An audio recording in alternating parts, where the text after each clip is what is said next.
제가 그랬죠. 우리 믿는 사람들의 사전에는 우연이라는 낱말이 없다고요. 모든 게 다 필연이라고 했습니다.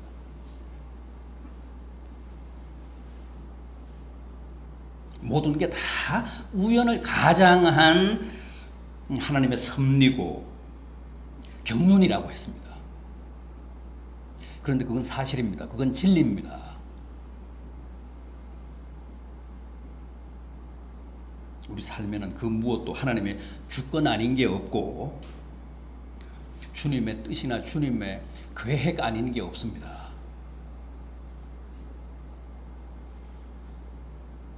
그게 어떻든 우리 믿는 사람의 현실이란 주님이 궁극적으로 이루시고자 하시는 그 어떤 목적, 그 어떤 목표를 향해 가는 과정입니다.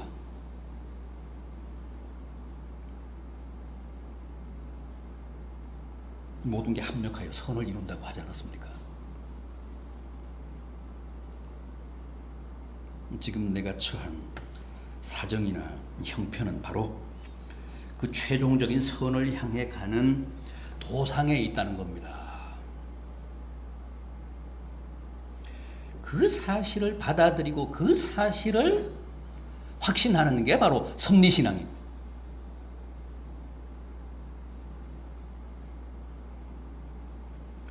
섭리신앙이란 절대 우연은 없고 내 삶의 모든 게 하나님의 뜻이고 모든 게 주님의 경륜이라는 거예요.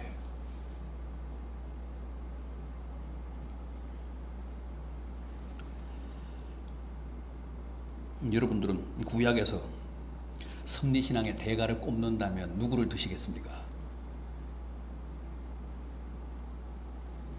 단연 요셉이죠.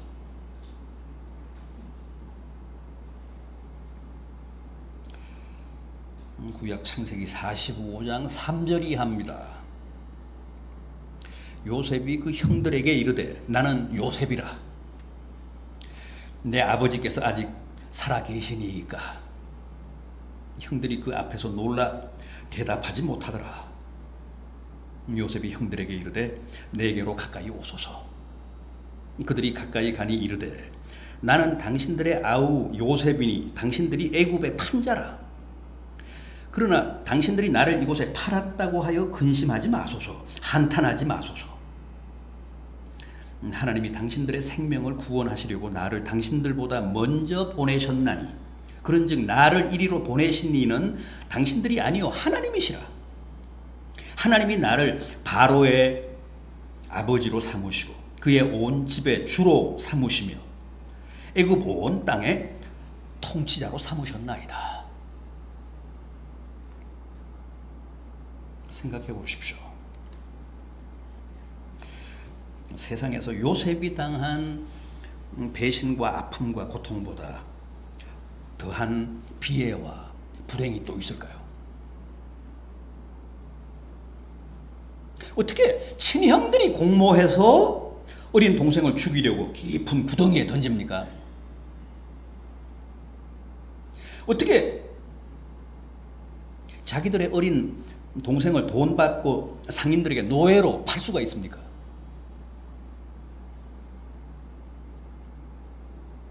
만리타향 애굽에 팔려가서는 또 얼마나 모진 고생을 하고 모함을 당하고 억울한 옥살이를 하며 고통을 겪습니까? 시편 105편을 보면 당시 요셉의 그 한많은 옥살이를 이렇게 묘사합니다.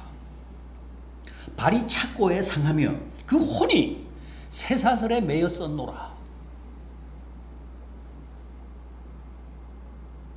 얼마나 억울하고 얼마나 원통했으면 그의 영혼이 쇠사슬에 매여 있었다고 표현을 했겠습니까?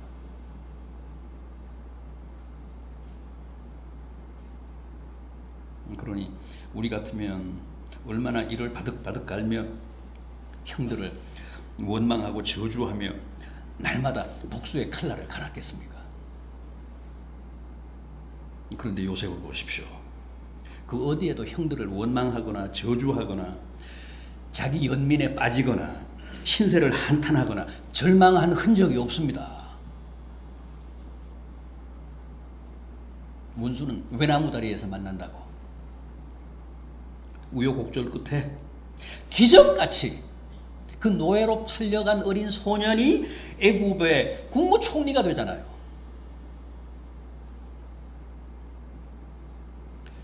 그런데 어느 날 형들과 딱 마주칩니다. 십수년 전 자기를 노예로 판 형들은 지금 이스라엘에 흉년이 들어서 양식을 구하기 위해 애굽까지 왔고, 요셉은 그 사이에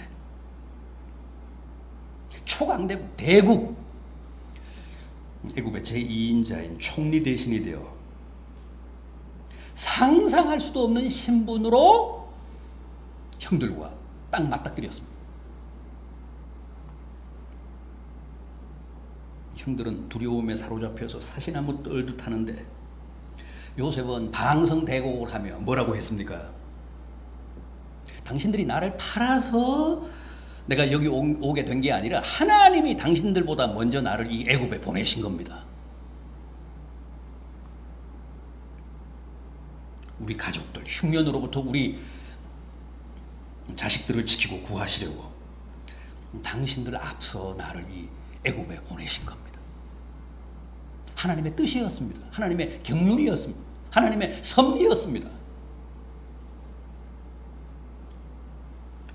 그러니 걱정 마십시오. 두려워하지 마십시오. 나를 버리고 팔았다고 한탄하지 마십시오.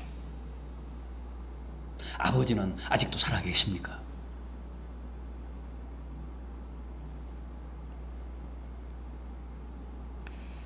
그렇게 도리어 형들을 위로하고 안도하게 했다는 겁니다. 섭리신앙의 극치입니다.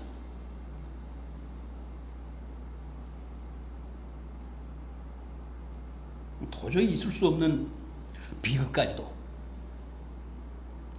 인륜을 범한 형들의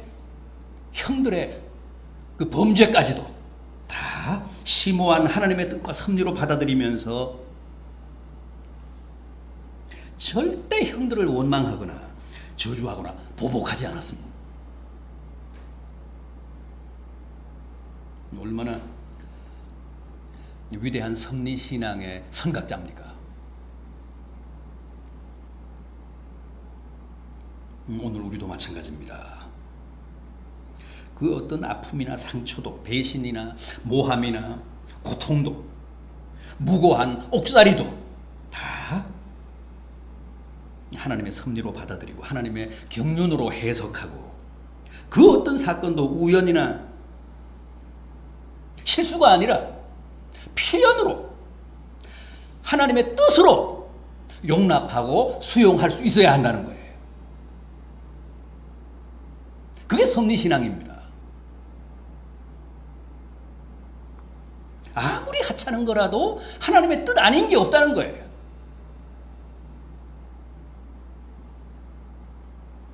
날아가는 새 한 마리도 하나님이 허락하시지 않으면 떨어지지 않는다고 했지 않습니까? 우리는 우연히 떨어진 줄 알지만 하나님이 허락하셔서 떨어진 겁니다. 거기에도 하나님의 뜻이 있습니다. 무의미한 사건은 없습니다.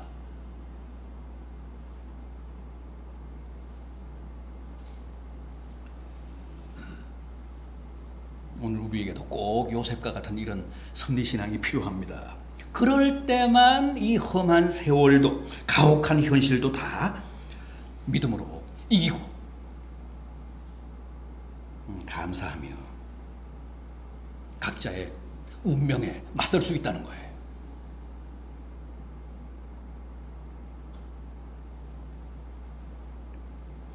자, 그럼 이번에는 신약의 섭리신앙의 대가인 달인인 바울을 한번 보겠습니다. 바울도 누구보다도 철저한 섭리신앙의 소유자였습니다.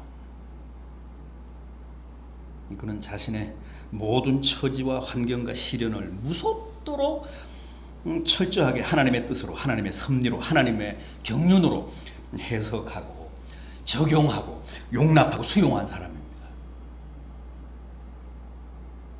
그랬기 때문에 그는 언제나 용감했고 담대했고 또 항상 감사하며 살 수 있었습니다. 오늘 본문인 이 빌립보서만 해도 옥중서신이잖아요. 옥중서신. 바울이 추후 63년경에 로마 감옥에서 쓴 편지입니다. 그런데 이 빌립보서의 주제가 뭡니까? 빌립보서의 주제. 로마 감옥에서 빌립보 교회 교인들에게 보낸 바울의 이 편지의 주제, 놀랍게도 기쁨입니다. 슬픔이 아닙니다. 기쁨입니다. 말이 안 되잖아요. 감옥과 기쁨? 그거 서로 반대말이잖아요.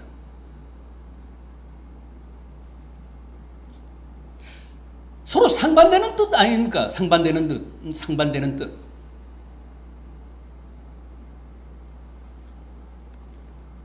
그런데도 이 빌립보서에는 기쁨이라는 말이 무려 20번 더 나옵니다.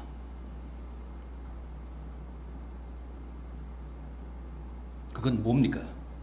바울의 허세입니까? 허풍입니까? 바울의 무슨 과장이고 위선입니까? 아닙니다.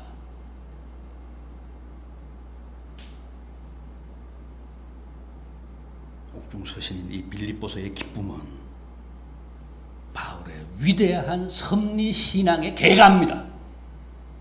섭리신앙의 고백입니다.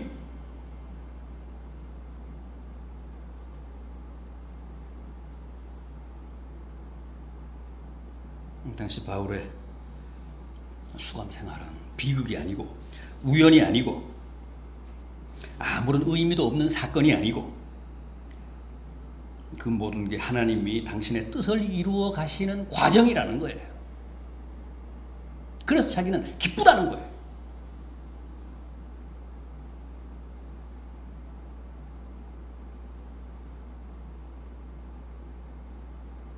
그걸 누가 말리겠습니까? 그걸 누가 어쩌겠습니까? 자, 그럼 바울은 당시 자신의 처지를 구체적으로 어떻게 받아들이고 또 그걸 어떻게 적용했는지 한번 보겠습니다. 먼저 제가 봉독해드린 오늘 본문 12절을 다시 한번 보십시오. 형제들아, 내가 당한 일이 도리어 복음 전파에 진전이 된 줄을 너희가 알기를 원한다. 여기서 내가 당한 일은 뭡니까? 자신의 투옥 사건을 말합니다. 로마 감옥에 갇힌 사건. 바울은 자기가 복음을 전하다 옥에 갇힌 사건을 두고 절대 부정적으로 비관적으로 해석하지 않았습니다. 나의 복음 사역은 여기서 끝이라거나 억울하다거나 안타깝다거나 무슨 불행하다거나 슬프다고 말하지 않았습니다. 뭐라고 했습니까? 이것이 도리어 복음 전파에 진전이 됐다.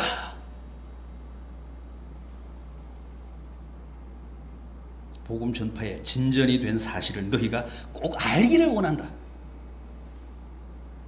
상식적으로는 누구나 낙심하고 원망하고 비관하고 초조해하고 의기소침해하며 절망해야 맞는데 바울은 추호도 그렇게 생각하거나 그런 부정적인 정서에 빠지지 않고 도리어 자기가 투옥당한 사건이 복음 전파에 큰 도움이 됐다며 기뻐했다는 겁니다. 하나님께 감사했다는 겁니다. 이어지는 13절도 보십시오. 이러므로 나의 매임이 그리스도 안에서 모든 시위대 안과 그 밖에 모든 사람에게 나타났으니, 여기 나오는 시위대, 로마 황제를 경호하는 그 왕궁을 지키는 근위대, 파수대를 말합니다.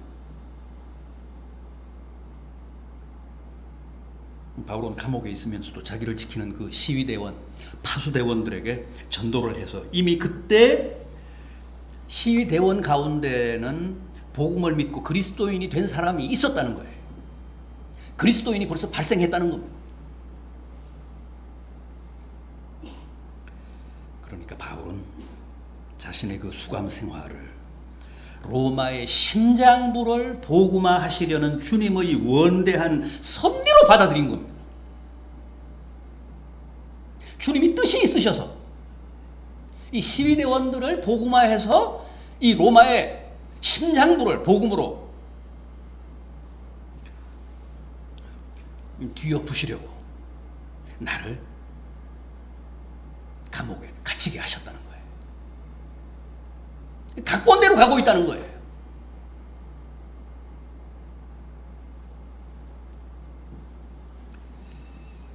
역시 로마 감옥에서 쓴 골로새서 4장을 보면 바울의 이런 확신이 더욱 확실하게 분명하게 드러납니다. 바울이 골로새 교인들에게 감옥에 있는 자기를 위해 기도해달라고 부탁하는 대목인데 이렇습니다. 나를 위하여 기도하되 하나님이 전도의 문을 여사 그리스도의 비밀을 더욱 담대하게 말하게 하시기를 구하라. 내가 이것을 인하여 매임을 당하였노라. 우리 같으면 내가 지금 감옥에 갇혔다고 하면 바깥에 있는 성도들에게 어떻게 기도 부탁을 할 것 같습니까? 당연히 제발 하나님이 나를 하루속히 여기서 좀 나가게 해주기를 기도해다오, 기도해 주세요, 뭐 그렇게 부탁하지 않겠어요? 바울은 그렇게 하지 않았습니다.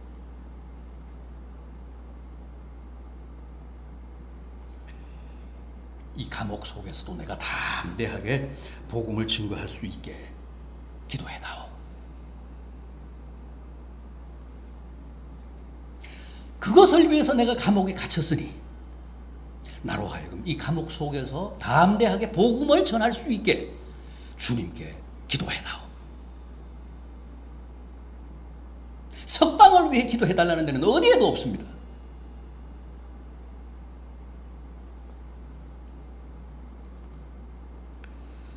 얼마나 대단한 확신입니까?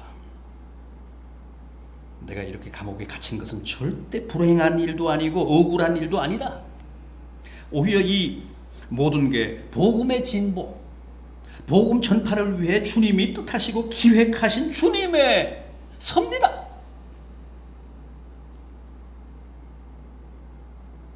얼마나 놀라운 섭리 신앙입니까?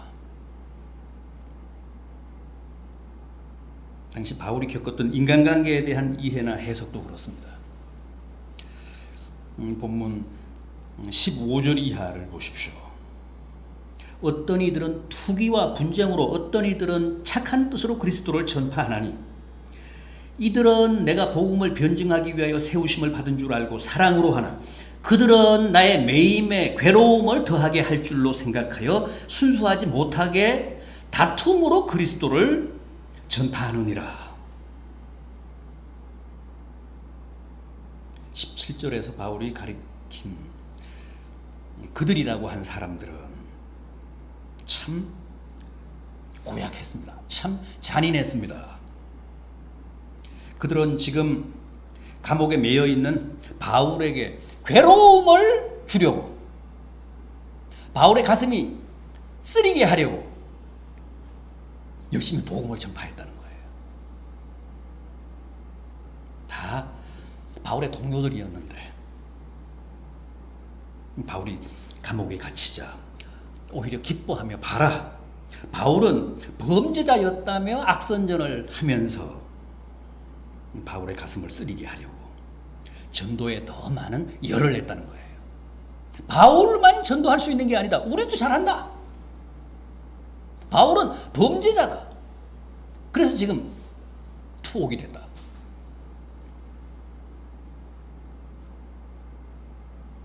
그런데 그 소식을 들은 바울은 절대 섭섭하게 생각하지 않았습니다. 오히려 기뻐하며 감사했습니다. 어째서요? 18절을 보십시오. 그러면 무엇이냐? 거칠애로 하나 참으로 하나 무슨 방도로 하든지 전파되는 것은 그리스도니 이로써 나는 기뻐하고 또한 기뻐하리라.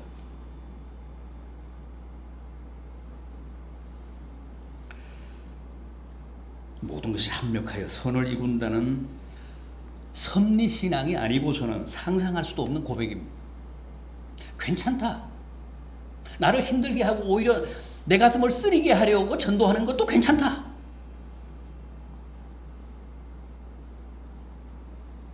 거칠애로 하든 참으로 하든 오직 그리스도만 전파되면 된다. 그게 하나님의 뜻이니까.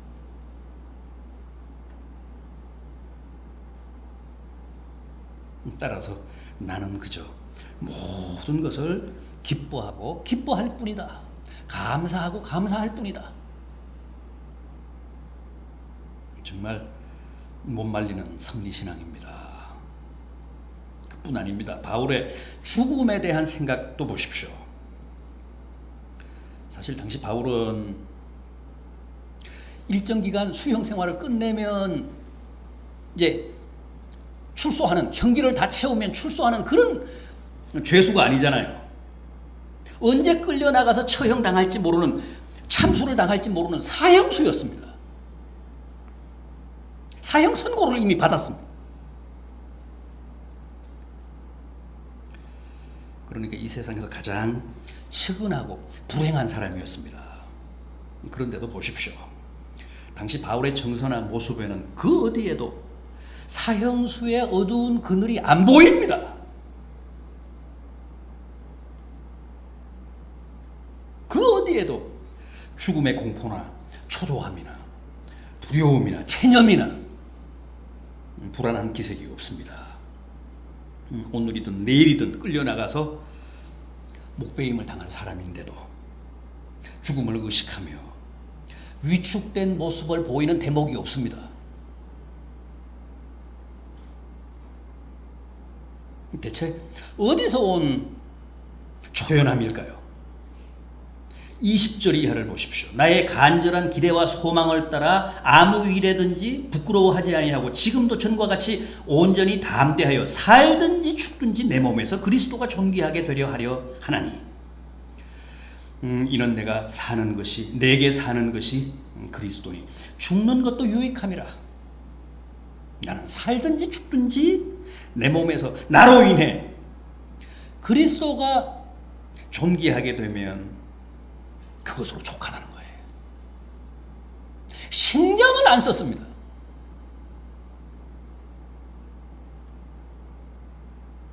나의 최대 관심사는 언제 끌려나가서 죽는가가 아니라 나로 말미암아 그리스도가 존귀하게 되는 것이다. 그리스도가 전파되는 것이다. 그리스도가 영광을 받으시는 것이다.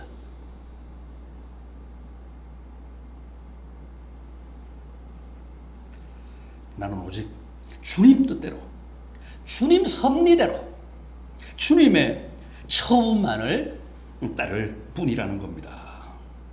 말이 그렇지 죽음 앞에서까지 이렇게 철저하게 자기의 모든 것을 주님의 섭리에 걸고 맡기는 사람이 또 있을까요?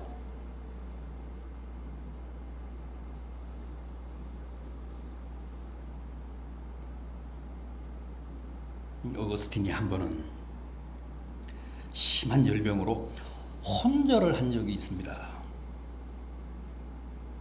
그 혼절을 했을 때 주님을 만났다고 고백했습니다. 주님이 어거스틴에게 물었습니다. 아들아, 내가 무엇을 원하느냐? 낫고자 하느냐? 살고자 하느냐? 그때 어거스틴이 그렇게 대답했습니다. 아닙니다, 주님. 제 원대로 마시고 오직 주님 원대로 하십시오. 주님 뜻대로 하십시오. 저는 오직 주님의 처분만을 바랄 뿐입니다. 다음 순간 깜짝 놀라 눈을 떴는데 몸이 날아갈 듯이 가벼워졌다고 했습니다.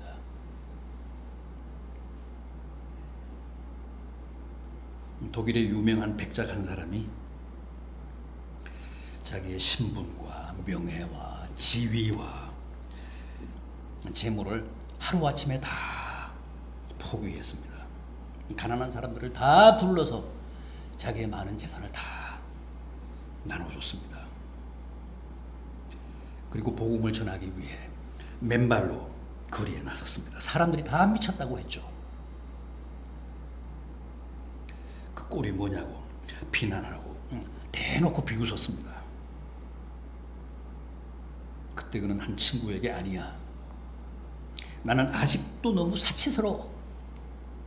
나는 아직도 너무 부요해. 나를 향하신 하나님의 뜻은 내가 주님을 위해 더 고독하게, 더 가난하게, 더 처절하게 죽는 것이라네. 그가 저 유명한 독일 경건주의의 아버지인 진센도르프 백작입니다. 성자가 됐습니다.